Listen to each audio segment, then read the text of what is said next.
Olá, caros estudantes. Vamos para a terceira aula de instrumentação aplicada de automação industrial. Nós vamos tratar nesta aula sobre sensores de pressão e temperatura. Bom, primeiramente vamos trabalhar com alguns conceitos básicos de pressão. O manômetro é um nome dado ao instrumento usado para medição de pressão. E a pressão é muito importante ser medida, por quê? Porque ela permite também o quê? Uma medição de outras grandezas físicas de uma forma indireta. Vocês vão perceber, por exemplo, que alguns instrumentos de pressão são usados também para medição de temperatura. Por isso, ela é uma medição importante em instrumentação aplicada. A medição da pressão pode ser realizada por diversos princípios, logo há também uma certa variedade de sensores usados para esse tipo de medição. Bom, pressão é uma questão muito importante dentro da automação industrial, porque nós temos vários sistemas, pneumáticos, hidráulicos, e eu preciso controlar essa pressão. Por quê? Até mesmo por uma questão de segurança e de operacionalidade. Bom, conceitos básicos de pressão. O princípio de deslocamento de um líquido devido à pressão é um dos mais tradicionais e que permite um fácil entendimento sobre o princípio físico da pressão. Percebam, por exemplo, aqui, eu tenho um lado P e um P2. Se eles tivessem a mesma pressão, não existiria essa diferença de altura H. Então, o que acontece? Essa diferença de altura multiplicado pela densidade do líquido vai me dar a variação da pressão entre P2 e P1. Vamos supor que eu sei que P2 é a pressão que está onde, por exemplo? Está lá na atmosfera. Então, a pressão atmosférica. Logo, eu posso calcular quanto que vale essa pressão P1. Então, esse é o princípio básico da medição de pressão. Bom, os conceitos básicos de pressão, nós temos aqui a questão dos reservatórios, E aqui você percebe que a linha da altura, ela tem que ser sempre o quê? Na horizontal. Então a minha referência sempre fica na horizontal, no nível, para a gente poder medir essa diferença de pressão, ok? Temos alguns tipos de manômetros, como o manômetro tubo de Bourdon. Ele consiste em transformar a pressão do líquido em movimento que possa ser medido. Por exemplo, aqui vocês percebam que caso haja uma certa pressão aqui, vai exercer uma força nesse ponto, que vai deslocar esse mecanismo e, por fim, vai acionar esse sistema de engrenagens, que vai oscilar esse ponteiro. Então, eu tenho uma indicação da variação de pressão. Outro tipo é do tipo espiral. Mesma coisa, aplico um deslocamento aqui devido à pressão. E isso aqui vai o quê? Vai executar um movimento nessa espiral e, por fim, vai acionar esse ponteiro aqui. O manômetro helicoidal da mesma forma. Como é uma mola, ao momento que eu pressionar ela vai tender a rotacionar. Rotacionando, vai rotacionar esse ponteiro, saindo aqui do plano normal do slide. Então, nós temos a medição da pressão. Bom, sensores de pressão tipo capacitivo. Nesse tipo de sensor, há uma armadura móvel que, quando submetida a uma pressão, vai gerar uma alteração na sua capacitância. E essa alteração pode ser medida por meio de um circuito eletrônico adequado. Os exemplos de capacitância, sensores capacitivos de proximidades, ele tinha o quê? Ao invés de um campo elétrico. E aqui é a mesma coisa. Só que o que acontece? Eu tenho terminais elétricos e as placas de capacitor aqui que são superfícies espelhadas. Então, à medida que o diafragma é pressionado devido à pressão, há uma aproximação, logo eu tenho o quê? Uma oscilação do campo elétrico. E por meio desses terminais elétricos eu consigo mensurar esse tipo de variação.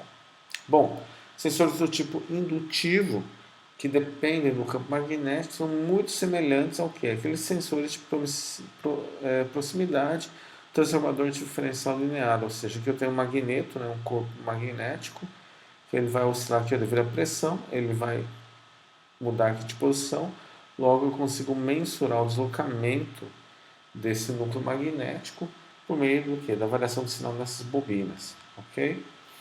A desvantagem é que eu não posso ter nenhum campo magnético por perto, porque senão vai ter uma alteração na minha medição. Bom, semelhante modo, esse sensor similar também aos de proximidade discretos que usam sensores, que é o sensor de pressão piezo-resistivo. Esse é um princípio bem simples, pois a pressão está associada com a deflexão de uma lâmina. Então, tem um sensor aqui que eu posso acoplar uma lâmina e essa lâmina ela vai ficar o quê? Dentro de um recipiente, um vaso, de uma tubulação que seja, e o fluxo, a pressão vai gerar o quê? Uma deflexão nessa lâmina. E essa deflexão da lâmina, se eu tiver um extensômetro aqui acoplado, eu vou conseguir mensurar quanto ele deformou. Então, eu tenho como associar o deslocamento dessa lâmina devido à pressão. Sensor de pressão piezoelétrico, assim como nós vimos, o peso elétrico é o mesmo princípio do de proximidade. Por quê? Porque quando você aplica uma força sobre um sensor piezoelétrico, ele vai gerar o quê? Ele vai gerar uma variação no sinal, vai gerar uma DDP, uma diferença de potencial. E o que acontece com isso tudo, né? A pressão também pode gerar um deslocamento de quem? Do diafragma. E esse diafragma vai pressionar esse líquido de enchimento, que vai pressionar o cristal piezoelétrico. Logo, tem que ter um sinal sendo emitido. A resposta dele é bem linear e ele pode medir entre 1 milibar e até mais de 10 kilobar. Então, é um sensor extremamente robusto e muito simples, permitindo uma grande variação na medição de pressão. Bom, nome do tipo membrana diafragma são os tipos básicos, né? E é muito semelhante ao de Bourdon, onde a pressão provoca um deslocamento por meio de um diafragma. Tem esse diafragma aqui, a pressão exercida, logo isso aqui vai gerar o quê? Vai gerar uma oscilação aqui nesse sistema, esse ponteiro vai oscilar, correto? Então ele é bem simples, né? E muito utilizado, tipo isso daqui, ó, né? Não é nada de tão complicado assim. Bom, o pressostato, é importante a gente mencionar o pressostato, porque vocês vão ouvir muito dele. Ele é um dispositivo também baseado no uso de diafragma, só que ele funciona somente em dois estados, ligado e desligado. Então ele é extremamente importante para quando você quiser desligar um sistema, quando este atinge um valor crítico de pressão, que pode ser até perigoso, né? Então essa é a ideia central do uso do pressostato. Bom, existe também outro tipo de sensor, que é o tipo folha ou mola. O folha é como cilindro sanfonado. Então, quando eu tiver a distensão desse cilindro, essa haste vai deslocar, vai ocasionar o movimento desse mecanismo, essa engrenagem, e aí eu vou ter uma oscilação do ponteiro, né? Então é extremamente simples também. A única diferença é que tem um folha, uma sanfona aqui, né, que funciona como se fosse uma mola. Ok? Bom, pessoal, agora os sensores de temperatura, né? Os sensores de temperatura também são extremamente importantes, principalmente no caráter de segurança, e são empregados em vários processos industriais. E há diversas formas de medi-la, ou seja, a temperatura, né? O objetivo dessa parte da aula é só apresentar os diferentes tipos de sensores de temperatura e seus princípios de funcionamento, ok? Vamos lá. O primeiro é o termômetro de dilatação de líquidos recipientes. Esse aqui você já conhece, né? Por exemplo, esse aqui é o típico de mercúrio. A dimensão do reservatório vai determinar a sensibilidade do termômetro, ou seja, quanto maior ou menor, dependendo da quantidade de líquido, eu vou ter uma sensibilidade ou uma faixa de temperatura ao qual o meu termômetro é sensível. O líquido se movimenta por dilatação térmica em um tubo capilar que é fechado na parte superior, ou seja, totalmente lacrado. Okay? Semelhante modo, eu tenho um termômetro de dilatação de líquido em recipiente metálico. Ele era um recipiente líquido, transparente de vidro. Qual é a diferença do recipiente metálico? O recipiente metálico é completamente preenchido pelo líquido. Repare que no de vidro não, tem um vazio aqui, que me permite a movimentação do líquido. Então o que acontece aqui? Nesse caso, o líquido preenchendo totalmente o recipiente metálico, vai exercer uma pressão sobre o recipiente, que vai exercer uma pressão, um deslocamento. Esse deslocamento pode ser medido através de um tubo de Bourdon, pelo mesmo princípio utilizado para a medição de pressão. Okay? Só que nesse caso, eu vou associar o deslocamento com a temperatura. Bom, semelhante ao anterior, mas neste caso o líquido é substituído pelo gás, porque o gás varia a pressão conforme a variação de temperatura. Então, eu posso também medir, né, através de um tubo de Bourdon, a variação da temperatura.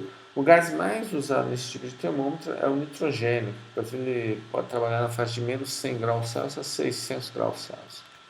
Bom, o termômetro bimetálico é um termômetro interessantíssimo, porque consiste de lâminas compostas com materiais de diferentes coeficientes de dilatação térmica. Olha, repare que eu tenho dois tipos de material, o A e o B. Quando eu submeto eles a uma dada temperatura, vocês concordam que eles vão dilatar de forma diferente? E essa dilatação de forma diferente vai criar o quê? Um deslocamento relativo entre si. Então, esse deslocamento ele pode ser mensurado e ele vai permitir então associar deslocamento devido a essa diferença de coeficiente de dilatação térmica que vai estar associado com a variação da temperatura, ok? Bom, termopares, né? Termopares são sensores muito utilizados em automação industrial. São de baixo custo, fácil montagem, extremamente interessantes, né? Eles funcionam na base do efeito Seebeck, pode ser dividido em dois tipos de efeito, né, que é o efeito Peltier e o efeito Thomson. O efeito Seebeck é o quê? Dois condutores de ferro e cobre, quando são submetidos a temperaturas diferentes na junta de referência, que é a parte fria, né? Eu posso definir uma junta fria, eu posso falar que isso aqui é minha junta de referência, então metal A, esse T2, e aqui eu tenho uma junta quente, onde é a junta de medição. Então, devido à diferença de temperatura aqui eu tenho aqui uma variação na voltagem, porque ele gera uma corrente elétrica, o efeito Seebeck. Então, o que acontece? Se eu sei quanto que vale a minha temperatura de referência, eu sei a variação da voltagem, eu tenho como saber qual é a temperatura medida aqui no metal B, aqui nessa ponta. Então, o princípio de funcionamento é bem simples, né? Tem um T2 que é a temperatura de referência, e o T1 que é a temperatura onde eu quero medir. Logo aqui eu vou ter uma diferença de temperatura, que vai gerar o quê? Uma dP. Reparem que aqui eu utilizo fios de compensação. Para quê? Para evitar qualquer variação na corrente, na DDP, devido ao que? A distância que eu tenho aqui. Porque conforme a distância é grande ou pequena, ela vai ter uma variação de temperatura que pode influenciar a medição do T1 aqui, que é a minha medição de interesse. Entenderam? Então a gente utiliza fios de compensação. Tá? Bom, eu tenho três tipos básicos de termopares, tá? O tipo três tipos de termopares, desculpa, classificação. Né? Tem o tipo básico, que é utilizado em atmosferas inertes, oxidantes ou redutoras, e é recomendável a utilização deles até 300 graus Celsius. Tem o tipo nobre, que usa platina como elemento básico, estabilidade ao longo do tempo e altas temperaturas. Temperatura acima de 1500 graus Celsius, usa-se tubo de platina. Não se deve usar abaixo de 0 graus Celsius, isso é uma recomendação, ok? E tem um tipo especial que é projetado, construído para aplicações restritas e específicas. Quando você tem uma aplicação muito específica, então você acaba desenvolvendo um termopar específico para isso.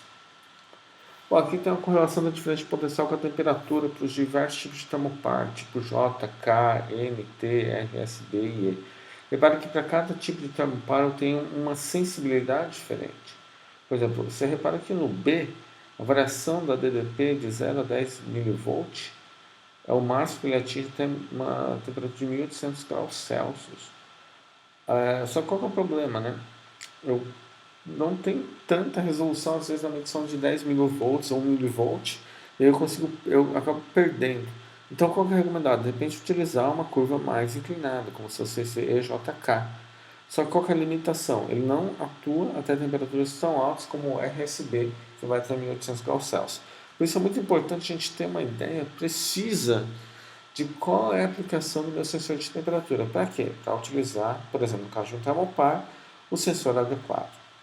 Bom, temos dois tipos de montagem, né? A montagem convencional do termopar, onde a junta metálica do termopar pode ser exposta ao meio e protegida.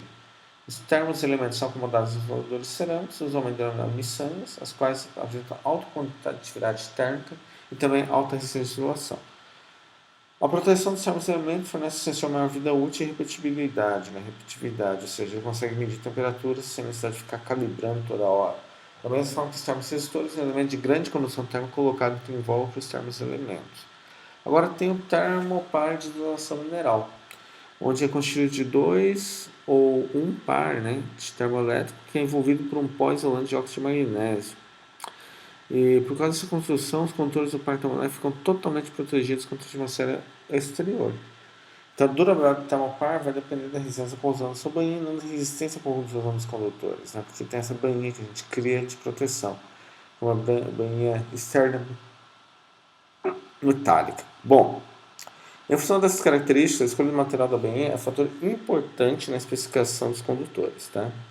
Bom, temos o termorresistência, que é um resistor que muda o seu valor de resistência com a temperatura, e geralmente feito de platina, né, os RTB.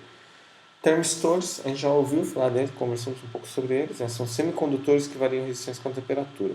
Temos dois tipos, que é o NTC, usando em inglês Negative Temperature Coefficient, que é o mais comum, que tem uma redução de resistência conforme aumenta a temperatura. E o PTC, que é o Positive Temperature Coefficient, que aumenta a resistência com aumenta a temperatura.